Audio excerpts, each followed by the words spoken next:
Okay, I have flipped about 100 houses and sold about 200 of them. I'm going to tell you the top four, that's not right, four news stories in the housing market today, give you my unique perspective all over that. I had no idea the goat screaming videos were still up. I am currently dating someone, not dating, but going on dates with someone that likes to watch baby goats. So, anyway, let's move to the top four news stories. I'm gonna give you my unique perspective because I am making some pivots in this housing market because of some of these statistics. So rent prices will keep going up in 2020, 2023. I'm not going to get into the whole thing. This is number four about rent prices. So in the last quarter, excuse me, in the first quarter of 2023, Q1, we saw rent prices increase by 5.6%. This is nationwide. Okay, I'm gonna interrupt my own video. So these are all my house flips up here on my little Instagram. It doesn't really matter. But the whole thing is I'm doing coaching for people that want to get into real estate investing, want to get into flipping, or even just want to figure out, hey, like, should I buy a house right now or sell a house right now? I know getting into real estate investing and also real estate sales, when I got into it, I had no one to call. You could call your broker and ask questions, but like you couldn't call them like 24/7. I felt like I had a question every 2 seconds. So if you have a question, we can do a little coaching. It's not expensive. I basically just want to connect with other people that are doing the same thing I'm doing because I've been doing it by myself for a very, very long time. Back to your regularly scheduled programming. This article actually says 5.8% as of June, and then 8.4% as of May 2023. So this is crazy because this actually means that not only are we getting rent increases, we're also getting some kind of fluctuation in the housing market for buyers and sellers too. But I'm going to show you that in a second. This is there's cities like DC that are having rent control but are voting to increase the rent that landlords can increase over rent control levels, right? Like in LA, you see like 3% a year or whatever. DC just voted, I think, for 8% plus a year. And there are only four major US housing markets where it's cheaper to buy than rent right now. And those are probably going to go away soon. The lowest, I believe, is Cleveland, Ohio. And then there is Houston as well. And then there is Philadelphia, which is like number two. And then number one, where it's way cheaper to buy than rent, is Detroit. So you can see it's all kind of in the Midwest to East and nothing in the West. So that is the number four story for today. Number three is U.S. home prices fall most in 11 years, but sales are down.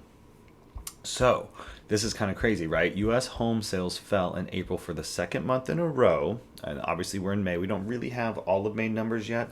Sometimes we do have some from some agencies, but we don't really have the full thing yet. And home prices had the biggest drop since 2012. So this is really, really good news for home buyers or people that are potentially home buying. It'd be a lot better news if they weren't raked over the coals by high interest rates right now.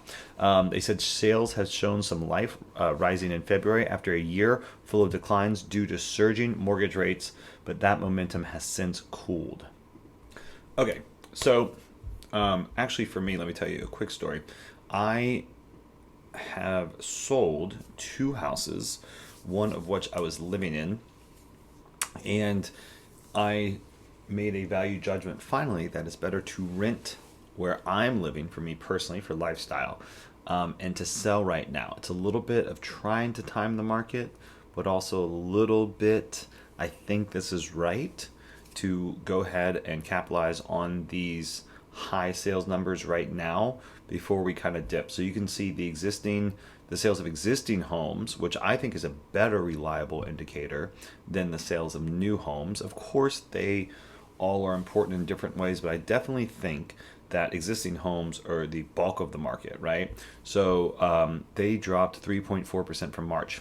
Annually, sales were down 23% from a year ago. That's huge, 23%. And remember, we have inflation at the same time, corroding your money that you have in your equity, or corroding your equity and corroding your house price, which really, really sucks.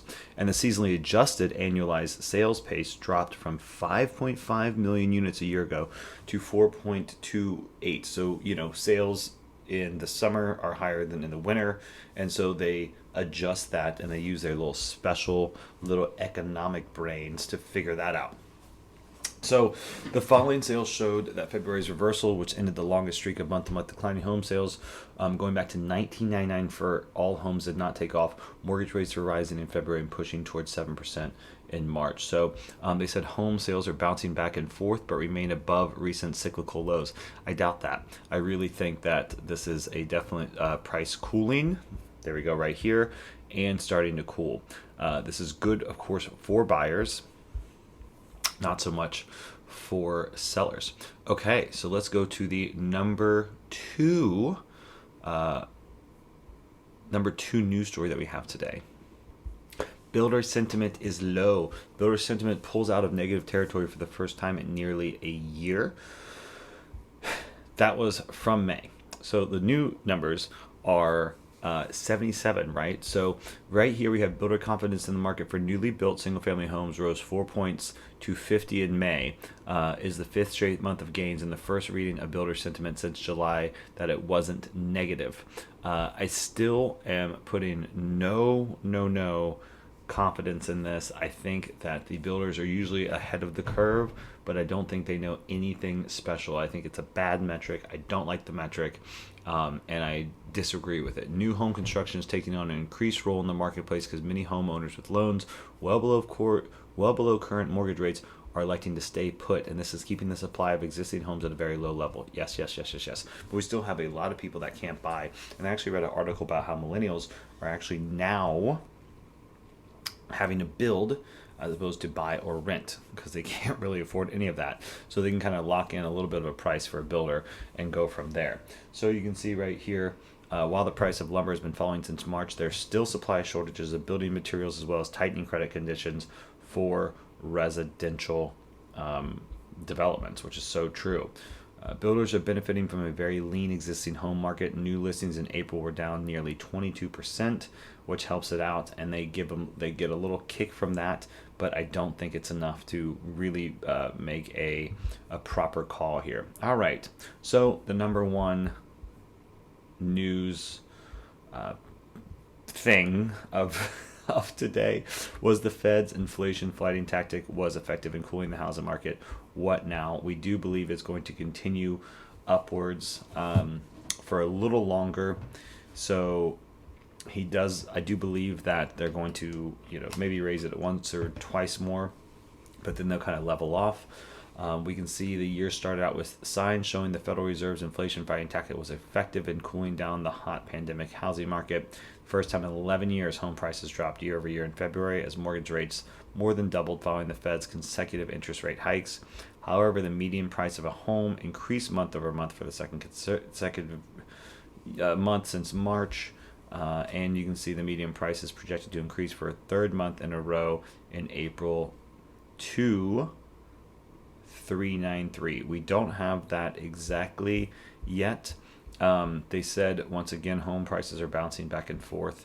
There's a combination of jobs, which is really important. The job gains are really important, actually, because the best metric you can use in a healthy housing market is a healthy job market. Look at that. So they said, generally speaking, high mortgage rates should prompt housing prices to trend downward, but the housing supply remains so constricted. I still disagree with all that. I think we're going to go down. I think we're going to go down big in Q3, definitely bigger in Q4, and I think we will see it probably not regaining any momentum until next summer. That's just me. That's my prediction. Who knows? Don't listen to anyone that does predictions, but that's my thoughts.